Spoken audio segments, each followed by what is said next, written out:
आप देख रहे हैं जय भारत टीवी। इस बार किसकी बनेगी सरकार? एक ओर इंडिया ब्लॉक और दूसरी ओर एनडीए। एक की अगुवाई कांग्रेस कर रही है तो एनडीए की अगुवाई बीजेपी कर रही है। देश में किस राज्य में कहां-कहां कितनी सीटें एनडीए के भीतर बीजेपी के पास हैं और कांग्रेस इंडिया ब्लॉक के भीतर कहां-कहां चुनाव लड़ रही है, जानिए इस खास रिपोर्ट में। लोकसभा चुनाव में यूं तो कई राजनीतिक दल चुनावी मैदान में हैं, लेकिन देश की नजरें भाजपा और कांग्रेस पर सबसे ज्यादा हैं। भाजपा की अगुवाई में एक गठबंधन है एनडीए यानी नेशनल डेमोक्रेटिक अलायंस, जिसे राष्ट्रीय जनतांत्रिक गठबंधन कहा जाता है। सबसे पहले बात एनडीए की करते हैं।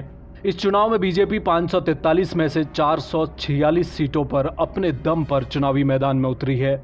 एनडीए की सीट शेयरिंग की बात करें तो बड़े राज्यों में बीजेपी को सबसे ज्यादा आंध्र प्रदेश और बिहार में झुकना पड़ा है। आंध्र प्रदेश में कुल 25 में से 19 सीटें बीजेपी को अपने सहयोगियों के लिए छोड़नी पड़ी, जबकि बिहार में जदयू से एक सीट अधिक पर चुनाव लड़ने के बावजूद 40 में से 23 सीटें गठबंधन के साझेदारों को देनी पड़ी है। लेकिन उत्तर प्रदेश, तमिलनाडु और महाराष्ट्र की सीट बंटवारे में बीजेपी की अच्छी खासी चली है। यूपी में 4 सहयोगियों के होते हुए भाजपा 75 सीटें अपने पास रखने में कामयाब रही।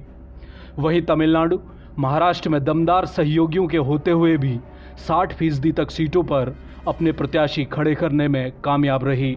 16 राज्य ऐसे हैं जहां भाजपा सूबे की सभी सीटों पर बगैर किसी सहयोगी के चुनाव लड़ रही है।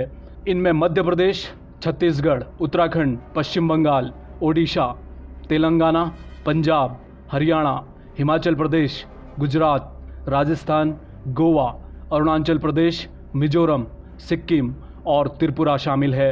7 केंद्र शासित राज्य भी हैं जहां बीजेपी अपने दम पर अकेले चुनाव लड़ रही है।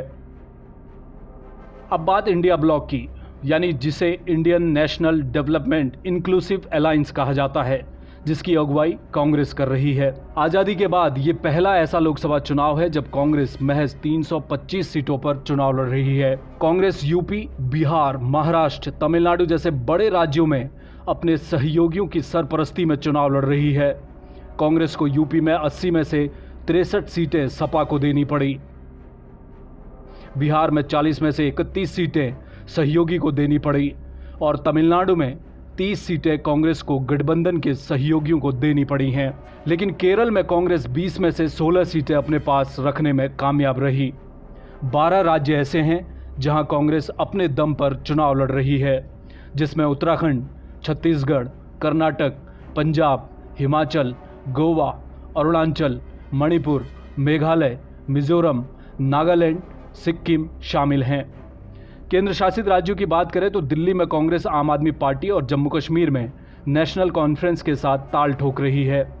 बाकी के सभी 6 केंद्र शासित राज्य लक्षद्वीप, अंडमान निकोबार, लद्दाख, पुडुचेरी, चंडीगढ़, दमन द्वीप और दादरा नागर हवेली में कांग्रेस अकेले चुनाव लड़ रही है।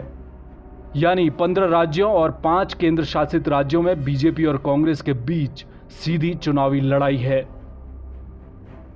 सीट शेयरिंग के मामले में इंडिया ब्लॉक के भीतर कांग्रेस और एनडीए में भाजपा की स्थिति में एक दिलचस्प पहलू ये है कि आज़ादी के बाद पहली बार कांग्रेस कुल लोकसभा सीटों में लगभग आधे से कम में सिमट गई, जबकि बीजेपी ने पिछले चुनाव के मुकाबले इस बार सीटें बढ़ा ली। कांग्रेस का कम सीटों पर चुनाव लड़ना क्या उसकी एक अपनी रणनीति के तहत लिया गया फैसला है, जिस पर क्या कांग्रेस कामयाब होगी, या जिस ताकत के साथ प्रधानमंत्री नरेंद्र मोदी की अगुवाई में एनडीए चुनावी मैदान में कूदा है, उसे जनता का समर्थन मिलेगा। नजरें सबकी 4 जून पर रहेंगी। कैमरामैन मयूर उपाध्याय के साथ हेमवट, जय भारत टीवी।